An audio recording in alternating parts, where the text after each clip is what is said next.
內地嘅油價只係香港嘅1/3。珠海有油站職員就話，近日7、8成嘅顧客嚟自北上嘅港車。鄺永敏去珠海睇過。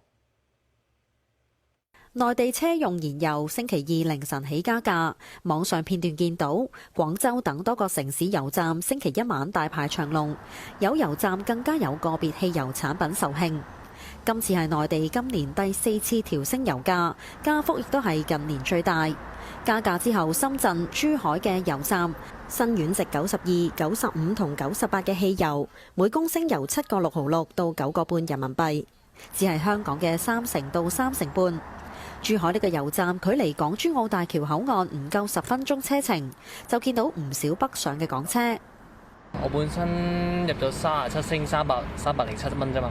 如果喺香港咧？香港應該都要2倍價錢啩？係啊，唔止咯。即係咪嚟親北上一定會？都會入滿翻去咯。係啊。點解咧？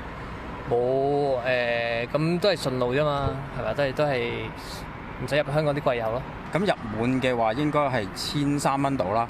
咁60呢？如果呢度咪7個7人民幣咯。咁照成咯，應該大概係500幾蚊港紙。其實真係咁啱嘅啫。我其實係過澳門做嘢嘅，係啊。跟住我冇油咪過嚟入油咯。油站職員透露，7到8成嘅顧客嚟自香港。澳門車用無鉛汽油每公升大約16蚊澳門元。澳門車主順道都會到珠海入油。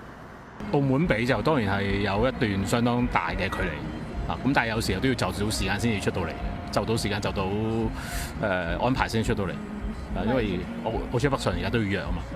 根據內地成品油調價機制，一般每10個工作日調整一次，市場預期下一輪調整仍然有加價壓力。無線電視記者鄺慧敏喺珠海報導。